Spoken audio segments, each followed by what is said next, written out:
അൽഹംദുലില്ലാഹി റബ്ബിൽ ആലമീൻ വസ്സലാത്തു വസ്സലാമു അലാ റസൂലിഹിൽ അമീൻ വഅലാ ആലിഹി വസ്വഹ്ബിഹി അജ്മഈൻ അമ്മാ ബഅദ് അയ്യുഹന്നാസ് ഇത്തഖുല്ലാഹ്. പ്രിയപ്പെട്ട കുട്ടികളെ, ഞാൻ ഇന്ന് രാവിലെ 7 മണിക്കാണ് യാത്ര ആരംഭിച്ചത്. 7 മണിക്ക് യാത്ര ആരംഭിച്ച് 2 മണിക്ക് ഞാൻ ആലുവ KSRTC ബസ് സ്റ്റേഷനിൽ ബസ്സിറങ്ങി. അത്രയും സമയത്തെ ദീർഘമായ യാത്ര ചെയ്ത് ഞാൻ വന്നത് 30 മിനിറ്റ് നിങ്ങളോട് സംസാരിക്കാനാണ്. ഇനിയും ഇൻഷാ അല്ലാ തിരിച്ച് അത്രയും മണിക്കൂർ യാത്ര ചെയ്ത് രാത്രി ഒരു മണി 2 മണിയൊക്കെ ആകുമ്പോൾ ഞാൻ എൻ്റെ വീട്ടിൽ തിരിച്ചെത്തും. അപ്പോൾ ഒരു 30 മിനിറ്റിന് വേണ്ടിയാണ് ഈ മണിക്കൂറുകൾ യാത്ര ചെയ്തത് എന്ന ഓർമ്മയോടുകൂടി എൻ്റെ കുട്ടികൾ 30 മിനിറ്റ് എൻ്റെ ശബ്ദം കേൾക്കണം എന്ന് നിങ്ങളോട് അഭ്യർത്ഥിക്കാനാണ് ഞാൻ ആമുഖമായിട്ടിത് പറഞ്ഞത്. സംസാരങ്ങൾ ഒരു 30 മിനിറ്റ് നേരത്തേക്ക് നിർത്തിവെക്കുക. മൊബൈൽ ഫോണുകളൊക്കെ നിങ്ങൾ നിങ്ങളുടെ പോക്കറ്റിലേക്ക് വെക്കുക. ഈ 30 മിനിറ്റ് ഞാൻ പറയുന്നത് ശ്രദ്ധയോടുകൂടി കേൾക്കുക. കാര്യങ്ങൾ കേൾക്കാനും അത് മനസ്സിലാക്കാനും ജീവിതത്തിൽ പുലർത്താനും അള്ളാഹു നമുക്കെല്ലാവർക്കും തൗഫീഖ് നൽകുമാറാവട്ടെ. ഞാൻ നിങ്ങളോടൊരു ചോദ്യം വെറുതെ ചോദിക്കാം, ഉത്തരം ഞാൻ തന്നെ പറഞ്ഞോളാം. നിങ്ങളൊക്കെ പഠിച്ച് എല്ലാവർക്കും അല്ലെങ്കിൽ എല്ലാവരും നല്ല ജോലിയിലൊക്കെ എത്തിപ്പെടുമോ എന്ന് ചോദിച്ചാൽ നിങ്ങൾ പറയുന്ന മറുപടി എന്തായിരിക്കും? ചിലപ്പോൾ ജോലിയൊക്കെ കിട്ടിയേക്കും. നമ്മുടെ ജീവിതത്തിലെ കാര്യങ്ങളെക്കുറിച്ച് നമുക്കാർക്കും ഒരു കാര്യം ഉറപ്പിച്ചു പറയാൻ പറ്റൂല. നമ്മളെ സംബന്ധിച്ച് ജീവിതത്തിൽ ഉറപ്പിച്ചു പറയാൻ പറ്റുന്ന ഒരൊറ്റ കാര്യമേ ഉള്ളൂ.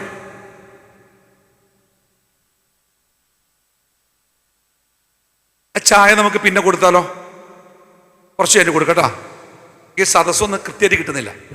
അപ്പോ നമ്മുടെ ജീവിതത്തിൽ മോനെ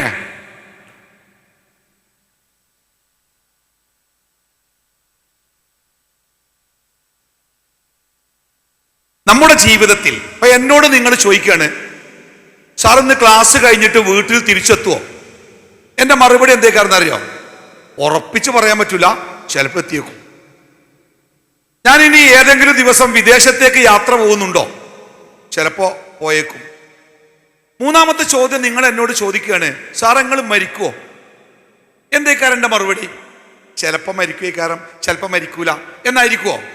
അല്ല, തീർച്ചയായും എൻ്റെയും നിങ്ങളുടെയും ജീവിതത്തിൽ ഏറ്റവും ഉറപ്പുള്ള സംഗതി എന്താണ്? മരിക്കും എന്നതാണ്. സത്യത്തിൽ നമ്മൾ എന്തിനാണ് ഈ ലോകത്ത് ജീവിക്കുന്നത് എന്ന് നിങ്ങൾ എപ്പോഴെങ്കിലും ആലോചിച്ച് നോക്കിയിട്ടുണ്ടോ?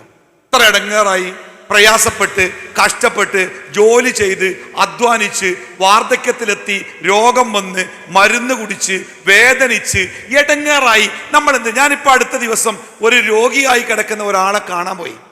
അദ്ദേഹത്തെ കാണാൻ ചെന്നപ്പോൾ അവസ്ഥ എന്താ അറിയോ? കയ്യും കാലും അദ്ദേഹം കിടക്കുന്ന കട്ടിലിന്റെ കാലിലേക്ക് തോർത്തുമുണ്ടുകൊണ്ട് വലിച്ചു കെട്ടിയിട്ടുണ്ട്. എന്താ സംഭവം എന്നറിയോ? അദ്ദേഹത്തിന് ഭയങ്കരമായ വേദനയാണ്. ഈ വേദന സഹിക്കാൻ കഴിയാതെ കൈയൊക്കെ നിലത്തടിച്ചിട്ട് അദ്ദേഹത്തിന്റെ കൈയൊക്കെ പൊട്ടിപ്പോയിട്ടുണ്ട്. അതുകൊണ്ട് അനങ്ങാൻ പറ്റാത്ത വിധം കട്ടിലിൽ അദ്ദേഹത്തെ ഇങ്ങനെ ബന്ധിച്ച് കിടത്തിയേക്കുക. മാരകമായ വേദന. ഒരുപാട് മരുന്നുകൾ കുത്തിവെച്ചിട്ടും ഒരുപാട് മരുന്നുകൾ കൊടുത്തിട്ടും അയാളുടെ വേദനയ്ക്ക് യാതൊരു കുറവുമില്ല. അയാൾ മരിച്ചു. അയാൾ മരിച്ചപ്പോൾ അയാളുടെ ഭാര്യ എനിക്ക് ഫോൺ ചെയ്ത് പറഞ്ഞു, ഇക്കാക്ക മരിച്ചു. ഞാൻ അദ്ദേഹത്തെ കാണാൻ വേണ്ടി ചെന്നപ്പോൾ ശാന്തമായിട്ട് ഇങ്ങനെ കിടക്കുക. അപ്പൊ അദ്ദേഹത്തിന്റെ ഭാര്യ പറയാണ്, ഉസ്താദെ ഇങ്ങനെ ശാന്തമായി കിടക്കുന്നത് കണ്ടിട്ട് ഒരുപാട് ദിവസമായി, മരിച്ചപ്പോഴാണ് വേദന ഇല്ലാതായത്. നിങ്ങൾ ആലോചിച്ച് നോക്കിയേ, എന്തിനാണ് മനുഷ്യന്റെ ജീവിതത്തിൽ വേദന, ഇടങ്ങേറ്, പ്രയാസങ്ങള്, പട്ടിണി, എന്തൊക്കെയാണ് ജീവിതത്തിൽ നമ്മളങ്ങനെ കണ്ടുകൊണ്ടിരിക്കുന്നത്, കേട്ടുകൊണ്ടിരിക്കുന്നത്? എന്തിനാണ് നമ്മൾ ഇങ്ങനെയൊക്കെ ജീവിക്കണത്? ഇങ്ങനെ ജീവിച്ചിട്ട് നമുക്ക് എന്താ കിട്ടാനുള്ളത്? എന്തിനു വേണ്ടിയാണ് നമ്മൾ ഈ കഷ്ടപ്പാട് സഹിക്കുന്നത്? ഈ ചോദ്യത്തിന്റെ ഉത്തരം ലോകത്ത് പല ആൾക്കാരുടെ കയ്യിലും ഇല്ല, പക്ഷെ നമ്മുടെ കയ്യിലുണ്ട്. നമ്മളൊക്കെ വിശ്വസിക്കുന്നത്, നമ്മളൊക്കെ പഠിച്ചത് അല്ലാഹു തആല ഈ ലോകത്തേക്ക് നമ്മളെ സൃഷ്ടിച്ച് പറഞ്ഞയച്ചത് തന്നെ നമ്മളെ പരിശോധിക്കാൻ വേണ്ടിയാണ്, പരീക്ഷിക്കാൻ വേണ്ടിയാണ് എന്നാണ്. അല്ലേ? വിശുദ്ധ ഖുർആൻ സൂറത്തുൽ മുൽക്കിലെ 2-ാമത്തെ വചനം നമുക്ക് എല്ലാവർക്കും മനപ്പാഠമാണ്. അല്ലദീ ഖലഖൽ മൗത വൽ ഹയാത ലിയബ്ലുവക്കും. അല്ലാഹു നിങ്ങൾക്ക് ഒരു ജീവിതവും ഒരു മരണവും നിശ്ചയിച്ചത് ലിയബ്ലുവക്കും, നിങ്ങളെ പരിശോധിക്കുവാൻ വേണ്ടിയാണ്, പരീക്ഷിക്കുവാൻ വേണ്ടിയാണ്. അയ്യുക്കും, നിങ്ങളിൽ ആരാണ് അഹ്സനു അമല, ഏറ്റവും നല്ല പ്രവർത്തനങ്ങൾ ചെയ്ത് നല്ല മനുഷ്യന്മാരാകുന്നത് എന്ന് പരിശോധിക്കാൻ വേണ്ടിയാണ്, പരീക്ഷിക്കാൻ വേണ്ടിയാണ് അള്ളാഹു നമ്മൾക്ക് ഈ ജീവിതം തന്നത്. എന്തിനാ അള്ളാഹു? ഇപ്പൊ നിങ്ങൾ പഠിക്കുന്ന സ്കൂളിൽ അല്ലെങ്കിൽ നിങ്ങൾ പഠിക്കുന്ന കോളേജിൽ ആ സ്കൂളിന്റെ മുമ്പിൽ ഒരു കുട്ടി ഇങ്ങനെ നിൽക്കുന്നു, ഒരു 10-15 വയസ്സായ കുട്ടി. നിങ്ങൾ അവനെ ആദ്യമായിട്ട് കാണുകയാണ്. നിങ്ങൾ അവന്റെ അടുത്ത് ചെന്ന് പരിചയപ്പെട്ട് അവനോട് ചോദിക്കുക, നീ എവിടുന്നാ വരുന്നത്? അപ്പൊ അവൻ പറഞ്ഞു, എനിക്കറിയില്ല. നീ എന്തിനാ വന്നത്? എനിക്കറിയില്ല. ഇനി എവിടേക്കാ നിനക്ക് പോകേണ്ടത്? എനിക്കറിയില്ല. അവനെ കുറിച്ച് നമ്മളെന്താ പറയാ? അവനൊരു പൊട്ടനാണ്, എവിടുന്നാ വന്നത് അറിയില്ല, എന്തിനാ വന്നത് അറിയില്ല, എവിടേക്കാ പോണ്ടത് അറിയില്ല. ഈ ലോകത്തിലെ ഒരുപാട് ബുദ്ധിയുള്ളവരാണെന്ന് പറയുന്ന ഒരുപാട് ബുദ്ധിജീവികൾ എന്തിനാണ് മനുഷ്യൻ ഈ ഭൂമിയിലേക്ക് വന്നത് എന്ന് അവർക്കറിയില്ല. എന്തിനാണ് നമ്മൾ ഈ ഭൂമിയിൽ ജീവിക്കുന്നത് അതും അവർക്കറിയില്ല. മരണശേഷം നമ്മൾ എങ്ങോട്ടാണ് പോകുന്നത് അതും ആർക്കും അറിയില്ല. പക്ഷെ നമ്മളെ സംബന്ധിച്ച് ഈ 3 ചോദ്യത്തിനും കൃത്യമായ മറുപടി ഉണ്ട്. അള്ളാഹുവാണ് നമ്മളെ ഈ ഭൂമിയിലേക്ക് പറഞ്ഞയച്ചത്. ഈ ഭൂമിയിലേക്ക് അള്ളാഹു നമ്മളെ പറഞ്ഞയച്ചത് അള്ളാഹുവിന്റെ കൽപ്പനകൾ പാലിച്ചുകൊണ്ട് നമ്മൾ ജീവിക്കാൻ വേണ്ടിയാണ്. ഈ ഭൂമിയിലെ ജീവിതം കഴിഞ്ഞാൽ നമ്മൾ തിരിച്ച് അള്ളാഹുവിന്റെ അടുക്കലേക്ക് തിരിച്ചു പോവുകയും അവിടെ നമ്മുടെ കർമ്മങ്ങളെ അടിസ്ഥാനപ്പെടുത്തി സ്വർഗമോ നരകമോ അള്ളാഹു തആല നമുക്ക് കൂലി തരുമെന്നും നമ്മൾ ഓരോരുത്തരും വിശ്വസിക്കുന്നു. അതുകൊണ്ട് നമ്മളെല്ലാവരും മനസ്സിലുള്ള ഏറ്റവും വലിയ തേട്ടം എന്താ അറിയോ? പടച്ചോനെ, നരകത്തിലേക്ക് എന്നെ എത്തിക്കരുതേ റബ്ബേ, അള്ളാഹുവേ സ്വർഗം തരയണമേ റബ്ബേ എന്ന് പ്രാർത്ഥിക്കുന്നവരാണ് നമ്മൾ ഓരോരുത്തരും. എന്തിനാ നമ്മൾ നരകത്തെ ഇത്രയേറെ പേടിക്കുന്നത്? നരകം ഭീകരമാണ്. നരകത്തിന്റെ ഓരോ ശിക്ഷയും നമുക്ക് താങ്ങാൻ കഴിയാത്ത വിധം വളരെ വളരെ അപകടകരമായ വേദനാജനകമായ ശിക്ഷയാണ്. അതുകൊണ്ട് തന്നെ ആ നരകത്തിൽ പോകാതിരിക്കാൻ നമ്മൾ എല്ലാവരും പരമാവധി ഈ ലോകത്ത് പരിശ്രമിച്ചു കൊണ്ടിരിക്കുന്നുണ്ട്. നമുക്കെല്ലാവർക്കും സ്വർഗം കിട്ടണമെന്ന് വലിയ ആഗ്രഹമുണ്ട്. ഞാൻ എൻ്റെ കുട്ടികളോട് ചോദിക്കട്ടെ, നമ്മുടെ കൂട്ടത്തിൽ ആരെങ്കിലും എനിക്ക് സ്വർഗം വേണ്ട, ഞാൻ നരകത്ത് പോയിക്കോളാം എന്നാഗ്രഹിക്കുന്ന ഏതെങ്കിലും ഒരു കുട്ടി നമ്മുടെ കൂട്ടത്തിലുണ്ടോ? ഇല്ലല്ലോ. നമ്മളെല്ലാവരും നല്ല കുട്ടികളാവണം, നന്നാവണം, അള്ളാഹുവിന് ഇഷ്ടപ്പെടണം, നമ്മുടെ ബാപ്പയമ്മി നമ്മളെ ഇഷ്ടപ്പെടണം, നമ്മുടെ അധ്യാപകർ നമ്മളെ ഇഷ്ടപ്പെടണം, എല്ലാവർക്കും നമ്മോട് ഇഷ്ടമാണ്, നമ്മളെക്കുറിച്ച് എല്ലാവരും നല്ല കുട്ടി എന്ന് പറയണം, എന്നിട്ട് നമുക്ക് അള്ളാഹുവിൻ്റെ സ്വർഗത്തിലെത്തണം എന്നാഗ്രഹിക്കുന്നവരാണ് ഈ ഇരിക്കുന്ന കുട്ടികളൊക്കെ. പക്ഷേ നിങ്ങൾ എപ്പോഴെങ്കിലും ആലോചിച്ചിട്ടുണ്ടോ, നന്നാവാൻ എന്താണ് നമുക്ക് തടസ്സം? നല്ല കുട്ടിയാവാൻ എന്താ നമുക്ക് തടസ്സം? ഞാൻ ഈ മക്കളോട് നിങ്ങളോട് ചോദിക്കട്ടെ, ഇന്ന് രാവിലെ സുബഹി നമസ്കാരത്തിന് അസ്സലാത്തു ഖൈറും മിനൻ നൗം എന്ന് ബാങ്കിന്റെ ശബ്ദം കേട്ടപ്പോൾ ആ നമസ്കാരം തൊട്ടടുത്ത പള്ളിയിൽ പോയി ജമാഅത്തായി നിസ്കരിക്കാൻ നമ്മിൽ എത്ര ആളുകൾക്ക് ഒരുപക്ഷെ സാധിച്ചിട്ടുണ്ടാവും? സാധിക്കാതെ പോയിട്ടുണ്ടെങ്കിൽ എന്തായിരിക്കും അതിന്റെ കാരണം? നമ്മുടെ നാട്ടിൽ പള്ളിയിലേട്ടാ, നമുക്ക് പള്ളിയിലേക്ക് നടന്നു പോകാൻ വയ്യാഞ്ഞിട്ടാ? എന്തേ നമ്മൾ പോകാഞ്ഞത്? നമ്മുടെ ജീവിതത്തിലെ ഓരോ നന്മകളെയും നിങ്ങൾ ആലോചിച്ച് നോക്കൂ. നമുക്ക് ചെയ്യാൻ പറ്റുന്ന എത്രയെത്ര നന്മകൾ നമ്മുടെ ജീവിതത്തിലുണ്ട്. ആ നന്മകൾ ചെയ്യാൻ എന്താണ് നമുക്ക് സാധിക്കാതെ പോകുന്നത്? ഒരുപാട് തെറ്റുകൾ നമ്മളൊക്കെ ചെയ്യുന്നുണ്ടല്ലോ. ആ തെറ്റുകളൊക്കെ തെറ്റുകളാണെന്ന് അറിഞ്ഞിട്ടും എന്തുകൊണ്ടാണ് ആ തെറ്റുകൾ നമ്മൾ ആവർത്തിച്ചു കൊണ്ടിരിക്കുന്നത്? ഈ 2 ചോദ്യത്തിന്റെ മറുപടിയാണ് തീർച്ചയായിട്ടും നമുക്ക് ഇവിടെ നിന്ന് ലഭിക്കേണ്ടത്. നല്ലത് ചെയ്യാൻ എനിക്കെന്താ പറ്റാത്തത്? ചീത്തയായ കാര്യങ്ങൾ എന്തുകൊണ്ടാണ് ഞാൻ എൻ്റെ ജീവിതത്തിൽ വീണ്ടും വീണ്ടും ചെയ്തുകൊണ്ടിരിക്കുന്നത്? നമുക്ക് ചെയ്യാതെന്നാ പോരെ? ചീത്തയായ കാര്യങ്ങൾ ചെയ്യാതിരുന്നാൽ നല്ലതല്ലേ? നല്ല കാര്യങ്ങൾ ചെയ്താൽ അത് നല്ലതല്ലേ? നല്ല കാര്യങ്ങൾ ചെയ്യാൻ ആരാണ് നമുക്ക് തടസ്സം? എന്താണ് തടസ്സം? ചീത്തയായ കാര്യങ്ങൾ നമ്മളെ കൊണ്ട് ആരാണ് ചെയ്യിപ്പിക്കുന്നത്? നോക്കൂ എൻ്റെ പ്രിയപ്പെട്ട മക്കളെ, നമ്മളൊക്കെ സാധാരണ പരീക്ഷ എഴുതാൻ പരീക്ഷാ ഹാളുകളിൽ പോവാറുണ്ട്. പരീക്ഷാ ഹാളുകൾ എത്തിയാൽ നമുക്ക് ചോദ്യ പേപ്പറുകൾ കിട്ടാറുണ്ട്. ആ ചോദ്യ പേപ്പറുകളിൽ ഒരു ചോദ്യമുണ്ടാകും, കേരളത്തിന്റെ തലസ്ഥാനം എഴുതുക. ചോദ്യം അതാണ്, കേരളത്തിന്റെ തലസ്ഥാനം എഴുതുക. Answer A Kottayam, B Kochi, C Thiruvananthapuram, D Kasaragod. 4 ഉത്തരമുണ്ട്. ഒരു ഉത്തരം ശരി, ബാക്കി 3 ഉത്തരം തെറ്റ്. നമ്മുടെ ബാധ്യത എന്താണ്? നമ്മുടെ ബാധ്യത ആ 4 ഉത്തരങ്ങളിൽ നിന്ന് ശരി ഉത്തരം ഏതാണോ അത് കണ്ടെത്തി ആ ശരി ഉത്തരം എഴുതുമ്പോൾ നമുക്കൊരു മാർക്ക് ഉണ്ടാവും. അതേപോലെ അല്ലാഹു സുബ്ഹാനഹു വ തആല ഈ ലോകത്ത് നമ്മളെ സൃഷ്ടിച്ച് പറഞ്ഞയച്ചത് നമ്മളെ പരിശോധിക്കാൻ വേണ്ടിയാണ്. അതുകൊണ്ട് തന്നെ നമ്മുടെ ചുറ്റുഭാഗത്ത് നല്ല കാര്യങ്ങളുമുണ്ട്, ചീത്തയായ കാര്യങ്ങളുമുണ്ട്. നമ്മുടെ ബാധ്യത നല്ല കാര്യങ്ങൾ ഏതാണോ അത് തെരഞ്ഞെടുത്ത് ആ നന്മയുടെ മാർഗത്തിൽ നമ്മൾ ജീവിക്കണം. ചീത്തയായ കാര്യങ്ങളിലേക്ക് നമ്മൾ പോകാതിരിക്കണം. അപ്പൊ നമ്മൾ പറയും, എത്രകാലം മനുഷ്യന്മാരോടുണ്ട്, അവരെന്തൊക്കെ ചെയ്യുന്നുണ്ട്, അവർ വൃത്തികേട് ചെയ്യുന്നുണ്ട്, വേണ്ടാത്രം ചെയ്യുന്നുണ്ട്, അവർ സുഖമായി ജീവിക്കുന്നുണ്ട്. അതെന്താ അങ്ങനെ? അതെ, ഇത് പരീക്ഷാ ഹാളാണ്. ഈ പരീക്ഷയിൽ നമ്മൾ എഴുതിയ ഉത്തരങ്ങൾക്ക് നാളെ പടച്ച റബ്ബ് നമുക്ക് കൂലി തരുന്ന ഒരു ദിവസം വരാനുണ്ട്. ഫമൻ യഅമൽ മിസ്ഖാല ദർറത്തിൻ ഖൈറൻ യറ വമൻ യഅമൽ മിസ്ഖാല ദർറത്തിൻ ശർറൻ യറ. ഒരിത്തിരി നന്മ ആരെങ്കിലും ചെയ്തിട്ടുണ്ടോ അതിന്റെ കൂലി അള്ളാഹു നമുക്ക് കാണിച്ചു തരും. അത്രയും തിന്മ ആര് ചെയ്തിട്ടുണ്ടോ അതിന്റെ ശിക്ഷയും നമ്മൾ അനുഭവിക്കേണ്ടി വരും. അങ്ങനത്തെ ഒരു ദിവസം നാളെ നമ്മുടെ മുമ്പിൽ വരാനുണ്ട്. നോക്കൂ, നമ്മുടെ തൊട്ടടുത്ത ജില്ലയായ വയനാട് ജില്ലയിൽ വലിയ ദുരന്തമുണ്ടായി. ഏകദേശം 300ഓളം ആളുകൾ അവിടെ മരിച്ചു. നമ്മളൊക്കെ പത്രങ്ങളിൽ വായിക്കാറുണ്ടല്ലോ, ഫലസ്തീനില്, ഗസയില് ഇസ്രയേലിന്റെ അതിക്രമത്തിൽ ഇതുവരെ കൊല്ലപ്പെട്ട ഫലസ്തീനികളുടെ എണ്ണം 40,000 കവിഞ്ഞു എന്നാ പറഞ്ഞേ. 40,000 കവിഞ്ഞത്രേ ആ നാട്ടില് കൊല്ലപ്പെട്ട സാധുക്കളായ മനുഷ്യന്മാരുടെ എണ്ണം. ലോകത്തിന്റെ എല്ലാ ഭാഗത്തും എല്ലാ ദിവസവും പല രൂപത്തിൽ ആളുകൾ മരിച്ചുകൊണ്ടിരിക്കുന്നു, പല രൂപത്തിൽ. ഇന്നിപ്പോ ലോകത്ത് 800 കോടി മനുഷ്യന്മാരുണ്ട്. ആ 800 കോടി മനുഷ്യന്മാരും മരിക്കാനുള്ളവരാ. എല്ലാവരും മരിക്കും, ഒരൊറ്റ മനുഷ്യനും മരിക്കാതെ ബാക്കിയാവൂല. അല്ലാഹു തആല വിശുദ്ധ ഖുർആനിൽ പറഞ്ഞത് കുല്ലു നഫ്സിൻ ദാഇഖത്തുൽ മൗത്ത്. ഈ ലോകത്ത് മനുഷ്യനായിട്ട് പിറന്ന എല്ലാ മനുഷ്യന്മാരും മരണം ആസ്വദിക്കുക തന്നെ ചെയ്യും. ഈ ഇരിക്കുന്ന കുട്ടികളോട് ഞാൻ വെറുതെ ഒരു കാര്യം ചോദിച്ചോട്ടെ? അല്ല, നമ്മൾ ഇങ്ങനെ ഇരിക്കുമ്പോ നിങ്ങൾ വെറുതെ ഒന്ന് ചിന്തിക്കുക. ഇപ്പൊ ഞാൻ മരണപ്പെടുകയാണെങ്കിൽ എന്താ സംഭവിക്കുക? ഞാനോ നിങ്ങളോ ഈ ഇരിക്കുന്ന കൂട്ടത്തിൽ ആരെങ്കിലും പെട്ടെന്ന് കസേരയുടെ ഇടയിലേക്ക് അങ്ങോട്ട് കുഴഞ്ഞു വീണ് അയാളെ താങ്ങിപ്പിടിച്ച് നമ്മൾ ആശുപത്രിയിൽ എത്തിച്ചപ്പോഴേക്ക് ആള് മരിച്ചിട്ടുണ്ട്. എന്താ ചെയ്യാ? എന്താ സംഭവിക്കുക? നമ്മുടെ വീട്ടിലേക്ക് നമ്മുടെ മയ്യത്ത് കൊണ്ടുപോകും. നമ്മുടെ വീട്ടിലുള്ളവരൊക്കെ വാവിട്ട് കരയും. എല്ലാവരും വലിയ സങ്കടക്കാരം. നമ്മുടെ ഉമ്മയൊക്കെ ബോധം കെട്ട് വീഴും. നമ്മുടെ ബാപ്പയൊക്കെ നമ്മുടെ മുമ്പിൽ നെഞ്ചുപൊട്ടി കരയും. ആകെ സങ്കടത്തിന്റെ അവസ്ഥയേക്കാരം. പക്ഷെ സങ്കടം ഉണ്ടാകുമെന്ന് വെച്ച് ഈ ലോകത്താരെങ്കിലും മരിക്കാതെക്കോ? എല്ലാവരും മരിക്കും. മുഹമ്മദ് നബി സല്ലല്ലാഹു അലൈഹി വസല്ലം മരിച്ചില്ലേ? ഈ ലോകത്തിലെ എല്ലാ മനുഷ്യന്മാരും മരിക്കും. അങ്ങനെ നമ്മളും മരിക്കും.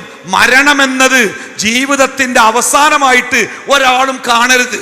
മരണമെന്നത് ജീവിതത്തിന്റെ അവസാനമല്ല. നമ്മളൊക്കെ ജീവിതം തുടങ്ങിയത് എവിടെ അറിയോ? ഉമ്മാന്റെ ഗർഭാശയത്തിലാ. ഉമ്മാന്റെ ഗർഭാശയത്തിൽ ഒരു 8-9 മാസം പൂർത്തിയായപ്പോ അവിടെ പ്രസവം എന്ന പ്രക്രിയയിലൂടെ നമ്മൾ ഈ ഭൂമിയിലേക്ക് വന്ന് ഈ ഭൂമിയുടെ മേലെ കുറച്ചു കാലൊക്കെ ജീവിക്കുമ്പോൾ മരണമെന്ന പ്രക്രിയയിലൂടെ നമ്മൾ ഈ ഭൂമിയുടെ ഉള്ളിലേക്ക് പോകും, ഖബറിന്റെ ഉള്ളിലേക്ക് പോകും. പിന്നെ ഖിയാമത്ത് നാളിന്റെ അന്ന് നമ്മളൊക്കെ ഈ മണ്ണിൽ നിന്ന് വീണ്ടും പുറത്തു വരും. അപ്പൊ ജീവിതയാത്ര ഉമ്മയുടെ ഗർഭാശയത്തിലൂടെ, ഈ ഭൂമിയുടെ മുകളിലൂടെ, പിന്നെ ഈ ഭൂമിയുടെ ഉള്ളിലൂടെ നമ്മൾ അള്ളാഹുവിന്റെ മുമ്പിൽ എത്തിച്ചേരും. അതൊരു യാത്രയാണ്. ഇപ്പൊ നമ്മൾ ജീവിക്കല്ല, ഇപ്പൊ നമ്മൾ യാത്ര ചെയ്തുകൊണ്ടിരിക്കുക. മരണത്തോടുകൂടി നമ്മുടെ യാത്ര അവസാനിക്കും. പിന്നെ പടച്ച റബ്ബിന്റെ മുമ്പിലേക്ക് നമ്മൾ എത്തിച്ചേരും.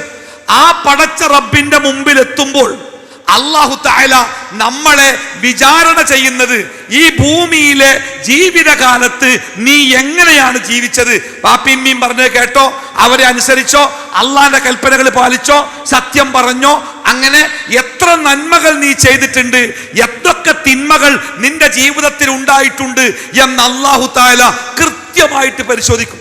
എങ്ങനെ പരിശോധിക്കുക? ഇപ്പോഴൊക്കെ ഈ ഇരിക്കണ ഇരുത്തത്തിലൊക്കെ നമ്മുടെ കൂടെ 2 മലക്കുകളുണ്ട്.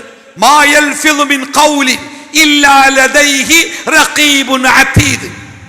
രണ്ട് മലക്കുകൾ ഈ ഇരിക്കുന്ന എല്ലാവരും ഉണ്ട്. നമ്മൾ എന്താ ചെയ്യണേ, നമ്മൾ എന്താ പറയണേ, അതിങ്ങനെ രേഖപ്പെടുത്തിക്കൊണ്ടേയിരിക്കും അവര്. രാവും പകലും, ഒറ്റക്കാകുമ്പോഴും കൂട്ടത്തിലാകുമ്പോഴും, നട്ടപ്പാതിരക്കും നട്ടുച്ചക്കും അള്ളാഹുവിന്റെ രേഖയിൽ നമ്മളുണ്ട്. ആ എഴുതിയ പുസ്തകം നാളെ അള്ളാഹു നമ്മുടെ കയ്യിൽ തരും. എന്നാ ഇത് നിന്റെ ജീവിതം എഴുതിയ പുസ്തകമാണ്, വായിച്ചോളൂ. നമ്മൾ തലക്കന്ന് ഇങ്ങനെ വായിക്കും, ഞാൻ ചെയ്തത്, ഞാൻ ചെയ്തത്, ഞാൻ ചെയ്തത്. ബാപ്പ കാണാതെ ബാപ്പാന്റെ കീശയിൽ നിന്ന് പണമെടുത്തത്, ഉമ്മയോട് കളവ് പറഞ്ഞത്, പിന്നെ അങ്ങനെ അങ്ങനെ നമ്മൾ ചെയ്ത കാര്യങ്ങളൊക്കെ അതിലിങ്ങനെ എഴുതി വെച്ചിട്ടുണ്ട്. അതൊക്കെ വായിച്ച് തീർക്കുമ്പോ അല്ലാഹു തആല ആ പുസ്തകത്തിൽ നല്ല കാര്യങ്ങൾ എന്തൊക്കെ, ചീത്ത കാര്യങ്ങൾ എന്തൊക്കെ, അത് വേർതിരിച്ച് നല്ലതും ചീത്തയും തൂക്കിക്കണക്കാക്കി നന്മകൾക്ക് സ്വർഗവും തിന്മകൾക്ക് അല്ലാഹു നരകവും ശിക്ഷ പ്രതിഫലം കൊടുക്കുന്ന. നിങ്ങൾ കേട്ടിട്ടുണ്ടോ? നരകത്തിൽ ഒരു മനുഷ്യന് കിട്ടുന്ന ഏറ്റവും ചെറിയ ശിക്ഷ എന്താ? നിങ്ങൾക്ക് എന്താ നരകത്തിലെ ചെറിയ ശിക്ഷ? നബി സല്ലല്ലാഹു അലൈഹി വസല്ലം പറഞ്ഞതേ, ഒരു ചെരുപ്പ് കാലും മട്ട് കൊടുക്കുന്ന. നമ്മൾ ഈ ചെരുപ്പൊന്നല്ല, നരകത്തിൽ ഒരു ചെരുപ്പ് നമ്മുടെ കാലിലിട്ട് തരുന്ന. ആ ചെരുപ്പിന്റെ ചൂട് കൊണ്ടേ നമ്മുടെ ശരീരം മുഴുവനും വെന്ത് നമ്മുടെ തലയുടെ മുകളിൽ കൂടി ആവി ഇങ്ങനെ പുറത്തേക്ക് പോകത്രേ, ശരീരം മുഴുവനും തിളച്ചിട്ട്. ആ ചെരുപ്പാണ് നരകത്തിലെ ഏറ്റവും ചെറിയ ശിക്ഷ എന്നാണ് നബി സല്ലല്ലാഹു അലൈഹി വസല്ലമ നമുക്ക് പഠിപ്പിച്ചത്.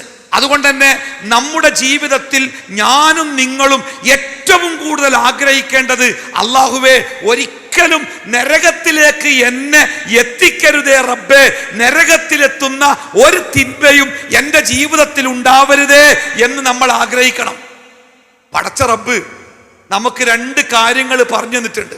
അതായത് പലപ്പോഴും ഈ ഭൂമിയിൽ തെറ്റാണെന്ന് അറിഞ്ഞിട്ടും നമ്മളെ കൊണ്ട് തെറ്റ് ചെയ്യിപ്പിക്കുന്ന രണ്ട് സംഗതികളുണ്ട്. ആ രണ്ട് സംഗതികളെ നിങ്ങൾ സൂക്ഷിക്കണമെന്ന് അല്ലാഹു തആല പറയുന്നുണ്ട്. നിങ്ങളല്ലേ സിഗരറ്റ് വലിക്കുന്ന ആൾക്കാരെ കണ്ട്? നിങ്ങൾ സിഗരറ്റ് വലിക്കലുണ്ടോ? ഇല്ല. പക്ഷെ സിഗരറ്റ് വലിക്കുന്ന ആൾക്കാരെ നമ്മൾ കണ്ടിട്ടുണ്ട്. ഈ സിഗരറ്റ് വലിക്കുന്ന ആൾക്കറിയാലോ, സിഗരറ്റ് കത്തിച്ച് വലിക്കുമ്പോ ആ സിഗരറ്റിന്റെ ഉള്ളിൽ നിന്ന് അയാൾ ശരീരത്തിലേക്ക് വലിച്ചെടുക്കുന്നത് എന്താണ്? മഹാ അപകടകാരിയായ കാർബൺ മോണോക്സൈഡും നിക്കോട്ടിനും അടക്കമുള്ള മാരകമായ വസ്തുക്കളാണ് അയാൾ ശരീരത്തിലേക്ക് വലിച്ചെടുക്കുന്നത്. ആ മാരകമായ വസ്തുക്കൾ അയാളുടെ ശ്വാസകോശങ്ങളിൽ ക്യാൻസർ അടക്കമുള്ള മാരക രോഗങ്ങൾ ഉണ്ടാക്കുമെന്ന് ആ മനുഷ്യനറിയാം. ഈ അടുത്ത് ശ്വാസകോശ ക്യാൻസർ ബാധിച്ച് മരണത്തിന്റെ മുമ്പിൽ കിടക്കുന്ന ഒരു മനുഷ്യനെ സന്ദർശിച്ചപ്പോ അയാൾ അന്ന് സങ്കടപ്പെട്ട് പറഞ്ഞത്, അയാളുടെ ഭാര്യ അയാള് സിഗരറ്റ് വാങ്ങി വെക്കുമ്പോ ആ സിഗരറ്റ് അയാളുടെ പോക്കറ്റിൽ നിന്നെടുത്ത് അത് മുറിച്ച് പുറത്തേക്ക് വലിച്ചെറിയുമായിരുന്നു അത്രേ. പക്ഷെ അയാള് ഭാര്യയെ അടിച്ചു. ഇനി മേലാൽ എന്റെ സിഗരറ്റ് എങ്ങാൻ നീ തൊട്ടാൽ നിന്റെ കൈ വെട്ടുമെന്ന് അയാൾ ഭാര്യയെ ഭീഷണിപ്പെടുത്തി. അതോടുകൂടി ഭാര്യ അത് ചെയ്യാതെയായി. അയാൾ നിരന്തരമായി പുകവലിച്ചു. ഇപ്പോൾ ആ പുകവലി കാരണത്താൽ ശ്വാസകോശത്തിന് അർബുദം ബാധിച്ച് രക്ഷപ്പെടാൻ കഴിയാത്ത വിധം മാരകമായ വേദനയിൽ അയാള് മരണത്തിന്റെ മുമ്പിൽ കിടക്കുക. അപ്പൊ അയാൾ പറയണേ, അന്ന് ഭാര്യ പറഞ്ഞത് ഞാൻ കേട്ടിരുന്നെങ്കിൽ ഇന്ന് ഈ അപകടം എനിക്ക് പറ്റുമായിരുന്നില്ല. അപ്പൊ ഞാൻ അദ്ദേഹത്തോട് ചോദിച്ചു, നിങ്ങൾ സിഗരറ്റ് വലിക്കുമ്പോൾ നിങ്ങൾക്കറിയില്ലേ, എല്ലാ സിഗരറ്റ് പാക്കറ്റിന്റെ പുറത്തും മലയാളത്തിലും ഇംഗ്ലീഷിലും എഴുതി വെച്ചിട്ടുണ്ട് പുകവലി ശ്വാസകോശ ക്യാൻസറിന് കാരണമാകുമെന്ന്. എന്നിട്ട് എന്താ നിങ്ങൾ അത് ഒഴിവാക്കാഞ്ഞത്? അപ്പൊ അയാൾ പറഞ്ഞെന്താ അറിയോ, അതപ്പോ എനിക്ക് അത്ര മനസ്സിലായില്ല, അതുകൊണ്ട് ഞാൻ വലിച്ച് പിന്നെയും വലിച്ച് ഇപ്പൊ ഈ അവസ്ഥയിലെത്തി. അയാള് മരണത്തിന്റെ മുമ്പ് കിടക്കുക. അയാൾക്ക് സിഗരറ്റ് വലിക്കുമ്പോൾ അറിയാം ഈ അപകടത്തിലേക്കാണ് ഞാൻ പോകുന്നത്. പക്ഷെ അയാൾക്ക് സിഗരറ്റ് വലിക്കാതെക്കാൻ പറ്റണില്ല. ഞാൻ ബസ്സിലിരിക്കുമ്പോ എന്റെ തൊട്ടടുത്തിരിക്കുന്ന ഒരാള് കള്ളു കുടിച്ച് അയാളുടെ അടുത്ത് ഇരുന്നിട്ട് തന്നെ ദുർഗന്ധം വരിക. അപ്പൊ അദ്ദേഹം എന്നോട് സങ്കടം പറഞ്ഞ്, എന്താ സങ്കടം പറഞ്ഞറിയോ, അയാളുടെ വീട്ടില് പണിയില്ലാതെ പട്ടിണിയായിട്ട് കുട്ടികൾ കരഞ്ഞപ്പോ അയാളുടെ ഭാര്യ തൊട്ടടുത്ത വീട്ടിൽ പോയിട്ട് 100 രൂപ കടം വാങ്ങിയിട്ട് ഇയാളെ കൈ കൊടുത്തതാ, എന്ത്, അരി വാങ്ങി വരാൻ. അങ്ങനെ ആ 100 രൂപയുമായി തൻ്റെ വീട്ടിലേക്ക് അയാൾ കടയിലേക്ക് അരി വാങ്ങാൻ പോയതാ. പക്ഷെ പോകുന്ന വഴിക്ക് ഒരു കള്ള് ഷാപ്പ് ഉണ്ടായിരുന്നു. ആ കള്ള് ഷാപ്പിന്റെ മുമ്പിലെത്തിയപ്പോൾ അയാള് ആ 100 രൂപ കൊണ്ട് കള്ള് ഷാപ്പിൽ നിന്ന് കള്ളു കുടിച്ച് ഇപ്പൊ അയാൾ വീട്ടിലേക്ക് മടങ്ങിപ്പോകുക. അയാളെ കയ്യിൽ അരിയില്ല. അയാൾ അരിയുമായിട്ട് ചെല്ലുന്നത് കാത്തിരിക്കുന്ന മക്കളുടെ മുമ്പിലേക്ക് ഈ വെറും കൈയുമായി എങ്ങനെ കയറി പോകുമെന്നോർത്താണ് അയാൾ കരയുന്നത്. ഞാൻ അദ്ദേഹത്തോട് ചോദിച്ചു, നിങ്ങൾക്കറിയില്ലേ കള്ളു കുടിച്ചാൽ നിങ്ങളുടെ പണവും ശരീരവും നശിച്ചു പോകുമെന്ന് നിങ്ങൾക്കറിയില്ലേ? അയാൾ പറഞ്ഞു, അറിയാഞ്ഞിട്ടല്ല, പക്ഷെ എനിക്ക് അത് കാണുമ്പോൾ കുടിക്കാതിരിക്കാൻ പറ്റുന്നില്ല. പലപ്പോഴും എൻ്റെ പ്രിയപ്പെട്ട മക്കളെ, നമ്മളൊക്കെ ചില തെറ്റുകൾ ചെയ്യുമ്പോൾ നമുക്കറിയാം ആ തെറ്റുകൾ കൊണ്ട് ചില അപകടങ്ങൾ നമുക്ക് വരാനുണ്ട്. നമ്മുടെ മാതാപിതാക്കൾ അറിയാതെ നമ്മൾ ചിലരുടെ കൂടെ പോകുമ്പോൾ, നമ്മുടെ മാതാപിതാക്കൾ അറിയാതെ നമ്മൾ ചില കാര്യങ്ങൾ ചെയ്യുമ്പോൾ, മറ്റുള്ളവർ കാണാൻ പറ്റാത്ത ചില കാര്യങ്ങളൊക്കെ നമ്മൾ ചെയ്യുമ്പോൾ തീർച്ചയായിട്ടും അത് നമ്മളെ കൊണ്ട് എത്തിക്കുന്നത് വലിയ അപകടത്തിലാണ് എന്ന് പലപ്പോഴും നമ്മൾ അറിയുന്നില്ല. നമുക്ക് വേണ്ടത് ഈ ലോകത്തിലെ സുഖങ്ങളാണ്, ഈ ലോകത്തിലെ സൗന്ദര്യങ്ങളാണ്, നമ്മുടെ കൂട്ടുകാരുടെ സൗഹൃദങ്ങളാണ്. അതിനു വേണ്ടി എന്തും നമ്മൾ ചെയ്യും. അപ്പൊ നോക്കൂ, എൻ്റെ മുമ്പിൽ പകുതിയിലേറെ, ഒരുപക്ഷെ പകുതിയോളം പെൺകുട്ടികളുണ്ട്. പെൺകുട്ടികളുമായി ബന്ധപ്പെട്ട് ഒരു ഭയങ്കരമായ ചർച്ചകൾ ഇപ്പൊ നമ്മുടെ നാട്ടിൽ നടക്കുന്നുണ്ട്. സിനിമാ ലോകവുമായി ബന്ധപ്പെട്ട ചർച്ചയാണ്. നമ്മുടെ നാട്ടിലെ യുവാക്കളും യുവതികളുമൊക്കെ വല്ലാതെ ആഗ്രഹിക്കുന്ന സംഗതിയാണ്, സിനിമയിൽ ഒന്ന് മുഖം കാണിക്കണം, അതിനുവേണ്ടി എന്തും ചെയ്യാൻ റെഡിയാണ് എന്ന് പറയുന്ന കൂട്ടുകാരെ നമ്മൾ കണ്ടിട്ടില്ലേ? എന്നാൽ സിനിമാ ലോകത്ത് നിന്ന് നമ്മൾ കേട്ടുകൊണ്ടിരിക്കുന്ന വർത്തമാനങ്ങൾ കേൾക്കാൻ പാടില്ലാത്ത അത്രയും മോശമായ വർത്തമാനങ്ങളാണ്. പല പെൺകുട്ടികളും വഞ്ചിക്കപ്പെട്ടിട്ടുണ്ട്, പീഡിപ്പിക്കപ്പെട്ടിട്ടുണ്ട്, ഉപദ്രവിക്കപ്പെട്ടിട്ടുണ്ട്, അവരുടെ ചാരിത്രം പോലും നശിപ്പിക്കപ്പെട്ടിട്ടുണ്ട്. ഓരോ കുട്ടികൾ ഇപ്പൊ അതിങ്ങനെ എടുത്തെടുത്ത് പറയാണ്. അപ്പം മലയാളത്തിലെ പ്രസിദ്ധയായ എഴുത്തുകാരിയുടെ ഒരു ലേഖനം ഞാൻ വായിച്ചേ. ആ എഴുത്തുകാരി ഈ പെൺമക്കളോട് ചോദിക്കുന്നുണ്ട്, നിങ്ങളെ സിനിമയിൽ ചാൻസ് തരാമെന്ന് പറഞ്ഞ് ഹോട്ടലിന്റെ മുറിയിലേക്ക് നിങ്ങളെ വിളിച്ചപ്പോ നിങ്ങൾ എന്താ ചോദിക്കാഞ്ഞത്? ആ ഹോട്ടൽ മുറിയിൽ വേറെ ആരെങ്കിലും ഉണ്ടോ? നിങ്ങൾ ഒറ്റക്കാണോ? ഒറ്റക്കാണെങ്കിൽ ഞാനില്ല എന്ന് എന്താ നിങ്ങൾ പറയാഞ്ഞത്? അതേപോലെ നിങ്ങൾ ആ ഹോട്ടൽ മുറിയിലേക്ക് പോകുമ്പോൾ എന്തുകൊണ്ട് നിങ്ങളുടെ അച്ഛനോ അമ്മയോ നിങ്ങളുടെ ജ്യേഷ്ഠനോ നിങ്ങളുടെ ബന്ധുക്കളോ എന്തുകൊണ്ട് നിങ്ങൾ കൂടെ കൊണ്ടുപോയില്ല? നോക്കൂ, അള്ളാഹുവിന്റെ പ്രവാചകൻ സല്ലല്ലാഹു അലൈഹി വസല്ലമ വളരെ കൃത്യമായി പഠിപ്പിച്ച ഒരു കാര്യമുണ്ട്. ഒരാണും ഒരു പെണ്ണും ഒരു സ്ഥലത്ത് ഒറ്റക്കാവാൻ പാടില്ല. ഒറ്റക്കായാൽ അവർക്കിടയിലേക്ക് പിശാചി ഇറങ്ങി വരും. എത്ര നല്ല കുട്ടികളാവട്ടെ, ഒരുപക്ഷെ മനസ്സിൽ ചീത്തയായ ഒരു ചിന്ത പോലുമില്ലാത്ത നിഷ്കളങ്കരായ കുട്ടികളാവാം, പക്ഷേ അവരുടെ മനസ്സുകളിൽ വേണ്ടാത്ത തോന്നലുകൾ ഉണ്ടാക്കി അവരെ കൊണ്ട് വൃത്തികേട് ചെയ്യിപ്പിക്കുവാൻ പിശാചിന് സാധിക്കും. നിങ്ങൾക്കറിയോ, വിശുദ്ധ ഖുർആനിൽ പിശാച് അള്ളാഹുവിന്റെ മുമ്പിൽ ഒരു പ്രതിജ്ഞ പറയുന്നുണ്ട്. അള്ളാഹുവേ, ഞാൻ ഇനി എല്ലാ മനുഷ്യന്മാരെയും സ്വർഗത്തിന്റെ വഴിയിൽ നിന്ന് തെറ്റിച്ച് ഞാൻ അവരെ നരകത്തിന്റെ വഴിയിലേക്ക് കൊണ്ടുപോകും. അതെങ്ങനെ എന്നുകൂടി ഇബ്ലീസ് പറയുന്നുണ്ട്. ഇബ്ലീസ് പറഞ്ഞെന്താ അറിയോ? ആ മനുഷ്യരോട് ഞാൻ തെറ്റായ കാര്യങ്ങൾ, മോശപ്പെട്ട കാര്യങ്ങൾ അത് നല്ല സുന്ദരമാക്കി ഭംഗിയുള്ളതാക്കി ഞാൻ അവർക്ക് കാണിച്ചു കൊടുക്കും. എങ്ങനെ? എല്ലാ തെറ്റുകളും മോശമാണ്, പക്ഷേ ആ മോശമായ കാര്യങ്ങളെ ഞാൻ ആ മനുഷ്യന്റെ മനസ്സിൽ സൗന്ദര്യമുള്ളതാക്കി തോന്നിപ്പിക്കും. ഈ അടുത്ത ദിവസം കഴിഞ്ഞ പെരുന്നാളിന് ഒരു പിതാവ് വീട്ടിൽ ചെറിയ പ്രശ്നം ഉണ്ടായി. അയാളും മക്കളും തമ്മിൽ ചെറിയൊരു പ്രശ്നം ഉണ്ടായി. എന്താ കാരണം എന്നറിയോ? അയാളുടെ മകൻ അയാളോട് പെരുന്നാളിന്റെ ഒരു 3-4 ദിവസം മുമ്പേ പറഞ്ഞത്രേ, ഉപ്പ എനിക്കൊരു പാൻറ് എടുക്കണം, അതുകൊണ്ട് പാൻറിന് പൈസ വേണം. അപ്പൊ അയാള് 1000 ഉറുപ്പ്യ കൊടുത്തു. അപ്പൊ അയാളുടെ ഭാര്യ പറഞ്ഞത്രേ, 1000 ഉറുപ്പ്യക്കൊന്നും പാൻറ് കിട്ടൂല. അങ്ങനെ തർക്കിച്ച് അയാൾ 2500 ഉറുപ്പ്യ മോന് പാൻറ് വാങ്ങാൻ വേണ്ടി കൊടുത്തിട്ടുണ്ട്. എന്നിട്ട് പെരുന്നാളിൻ്റെ അന്ന് എല്ലാവരും കൂടി ഈദ്ഗാഹിലേക്ക് പോകുമ്പോൾ അദ്ദേഹം ശ്രദ്ധിച്ചു, മകൻ ധരിച്ചിരിക്കുന്നത് സാധാരണ സ്കൂളിലേക്ക് പോകുമ്പോൾ ധരിക്കുന്ന യൂണിഫോമിന്റെ പാൻ്റാണ്. അപ്പം അദ്ദേഹം മകനോട് ചോദിച്ചു, എൻ്റെ പുതിയ പാൻ്റ് അവിടെ 2500 ഉറുപ്പ്യക്ക് പാൻറ് വാങ്ങിയിട്ട് ആ പാൻ്റ് അവിടെ എന്താ പഴയ പാൻറ് ഇട്ട് വരുന്നത്? അപ്പം മകനിങ്ങനെ ചൂളി നിന്നപ്പോൾ ഉമ്മ പറഞ്ഞത്രേ, ആ പാൻ്റ് ഒന്ന് ഇട്ടുകാണ്ട് പള്ളിക്കൊക്കെ പോകാൻ പറ്റൂല. അതെന്താ?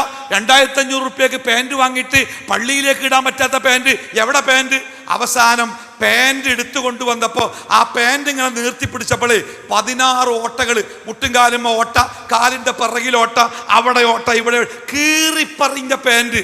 കീറിപ്പറിഞ്ഞ പാൻറ്. നമ്മളെല്ലാവരും ഇപ്പൊ നോക്ക്, ഞാൻ ഇങ്ങോട്ട് വരുമ്പോൾ എൻ്റെ തുണിയിൽ ഒരു ചെറിയ ഓട്ടയുണ്ടെങ്കിൽ എൻ്റെ ഭാര്യ പറയും ആ തുണി എടുക്കണ്ടട്ടോ, ആ തുണി ചെറിയൊരു ഓട്ടുണ്ട്. എൻ്റെ കുപ്പായത്തിൽ ഒരു ചെറിയ കീറലുണ്ടെങ്കിൽ എൻ്റെ മോൻ പറയും ഇപ്പ ആ കുപ്പായം കീറിയിട്ടുണ്ട്, അത് ഇടണ്ട. കീറിയ വസ്ത്രം ധരിക്കുക എന്നത് അത് നല്ലതല്ല എന്ന് എല്ലാവർക്കും അറിയാലോ. പക്ഷേ 3000-4000 ഉറുപ്പിക കൊടുത്ത് 10ഉം 16ഉം കീറിയതുപോലെ ഓട്ടയുള്ള പാൻറ് ധരിച്ച് പുറത്തേക്ക് വരുമ്പോൾ ഇബ്ലീസ് ഇങ്ങനെ പറയാവും എന്ത് രസമുണ്ട് എന്നെ കാണാൻ, അന്നങ്ങനെ കണ്ടാൽ ഹോളിവുഡിൽ നിന്ന് വരികയെന്ന് തോന്നും. എല്ലാവരും അന്നങ്ങനെ നോക്കുകയാണ്, ഭയങ്കര സ്റ്റൈലുണ്ട് കേട്ടോ, ഇങ്ങനത്തെ പാൻറ് തന്നെ വാങ്ങിക്കൊള്ളി എന്ന് പറഞ്ഞ് വീണ്ടും വീണ്ടും വീണ്ടും അത്തരം വൃത്തികേടുകൾ വീണ്ടും വീണ്ടും ചെയ്യിപ്പിക്കുവാൻ ഇബ്ലീസ് നമ്മളെ പ്രലോഭിപ്പിച്ചുകൊണ്ടേയിരിക്കും. നോക്കൂ, എൻ്റെ മുമ്പിലിരിക്കുന്ന ഈ പെൺകുട്ടികൾ എത്ര മാന്യമായിട്ടാണ് അവരുടെ വസ്ത്രധാരണം. ഈ അടുത്ത കാലത്ത് ഒരു എഴുത്തുകാരി എഴുതിയത് നമ്മുടെ നാട്ടിൽ പെൺകുട്ടികൾ പീഡിപ്പിക്കപ്പെടാനുള്ള ഏറ്റവും പ്രധാനപ്പെട്ട കാരണം അവരുടെ വസ്ത്രധാരണമാണ്. അവരുടെ വസ്ത്രങ്ങൾ, ശരീരത്തിന്റെ ഭാഗങ്ങൾ അനാവശ്യമായി പുറത്തു കാണിക്കുന്ന വസ്ത്രങ്ങൾ ധരിക്കുമ്പോൾ ആ പെൺകുട്ടികളെ കണ്ടാൽ പീഡിപ്പിക്കുവാൻ ചില രോഗമുള്ള ആൾക്കാർ പറഞ്ഞാലേ ഈ മൊബൈൽ ഫോണിലൊക്കെ ഈ പോൺ വീഡിയോസ്, വൃത്തികേടുകൾ കണ്ട് ആകെ മനസ്സാകെ കേടുവന്ന്, ചിന്തകളൊക്കെ കേടുവന്ന് അങ്ങനെ ഇരിക്കുന്ന ഒരുത്തൻ്റെ മുമ്പിലൂടെ ഒരു പെൺകുട്ടി മാന്യമായ വസ്ത്രം ധരിക്കാതെ കടന്നു പോകുമ്പോഴേ ഓനിങ്ങനെ നോക്കും. അങ്ങനെ നോക്കുമ്പോൾ ഇബ്ലീസ് പറഞ്ഞ ഓളെ പിന്നാലെ കൂടിക്കോ, ഓളൊപ്പം പോയിക്കോ, ചിലപ്പോൾ എന്തെങ്കിലും കിട്ടാൻ സാധ്യതയുണ്ട്. നമ്മുടെ നാട്ടിലെ പെൺകുട്ടികളെ, എത്ര ചെറിയ 1 വയസ്സ് പോലും തികയാത്ത പാവം പെൺകുട്ടികളെ പീഡിപ്പിച്ചു കൊന്ന ദുഷ്ടന്മാർ ജീവിക്കുന്ന ഈ നാട്ടില് എൻ്റെ പ്രിയപ്പെട്ട മക്കളെ, നിങ്ങൾ ഈ ധരിച്ചിരിക്കുന്ന ഈ വസ്ത്രമുണ്ടല്ലോ, ഒരു കാര്യം പടച്ച റബ്ബ് നമ്മളോടൊരു കാര്യം പറയുന്നത് എന്തിനാ? അത് നമ്മുടെ സുരക്ഷയ്ക്ക് വേണ്ടിയാ, നമ്മുടെ സമാധാനത്തിന് വേണ്ടിയാ. അല്ലാഹു തആല ഏതൊരു കാര്യം നമ്മളോട് കൽപ്പിച്ചിട്ടുണ്ടോ ആ കൽപ്പനകളിലൊക്കെ നമുക്ക് നന്മയുണ്ട്, ആ കൽപ്പനകളിൽ നമുക്ക് രക്ഷ. കള്ള് കുടിക്കരുത് എന്ന് നമ്മളോട് എന്താ റബ്ബ് പറയാൻ കാരണം? കള്ള് കുടിച്ചാൽ അതുകൊണ്ട് നമുക്ക് കേടാണ്. നിങ്ങൾ പന്നി മാംസം കഴിക്കരുത്, എന്താ അള്ളാഹു പറയാൻ കാരണം? പന്നി മാംസം കഴിച്ചാൽ അതുകൊണ്ട് നമുക്ക് ദോഷമാണ്. അതുപോലെ എൻ്റെ പ്രിയപ്പെട്ട പെൺമക്കളെ, അള്ളാഹു സുബ്ഹാനഹു വ തആല ഒരായത്തിലൂടെ 2 കാര്യങ്ങൾ നിങ്ങളോട് കൽപ്പിക്കുന്നുണ്ട്. ഒന്ന്, നിങ്ങൾ തലമറക്കണം. ആ തലമറക്കുന്ന വസ്ത്രം നിങ്ങളുടെ നെഞ്ചിൽ. 2 കാര്യങ്ങൾ പെൺമക്കളോട് പറഞ്ഞു പടച്ച റബ്ബ്. ഒന്ന്, തലമറക്കുന്ന വസ്ത്രം നിങ്ങൾ നെഞ്ചിലേക്ക് താഴ്ത്തിയിടണം, ഒന്നാമത്തേത്. രണ്ടാമത്തേത്, നിങ്ങളുടെ സൗന്ദര്യത്തെ പരസ്യമായി നിങ്ങൾ പ്രകടിപ്പിക്കരുത്. അത് പ്രകടിപ്പിക്കാൻ അനുവദിക്കപ്പെട്ടവരുടെ മുമ്പിൽ മാത്രമേ നിങ്ങൾ പ്രകടിപ്പിക്കാവൂ.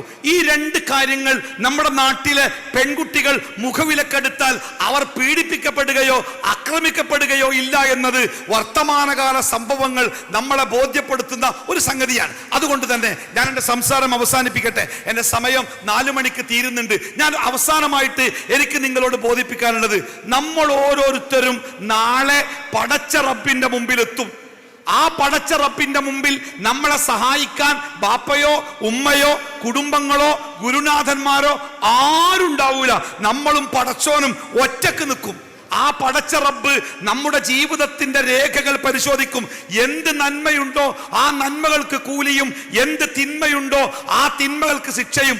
മുഹമ്മദ് നബി സല്ലല്ലാഹു അലൈഹി വസല്ലമ തന്റെ പ്രിയപ്പെട്ട മകൾ ഫാത്തിമ ബീവിയോട് പറയുന്നുണ്ട്, യാ ഫാത്തിമ ബിനത്തി മുഹമ്മദ്, മുഹമ്മദിന്റെ മോളെ ഫാത്തിമ, അൻഖിദി നഫ്സകി മിനന്നാർ, നിന്റെ ശരീരത്തെ നരകത്തിൽ നിന്ന് രക്ഷിക്കാൻ മോളെ, നിന്നെ സഹായിക്കാൻ എനിക്കാവുകയില്ല, ആർക്കുമാവുകയില്ല.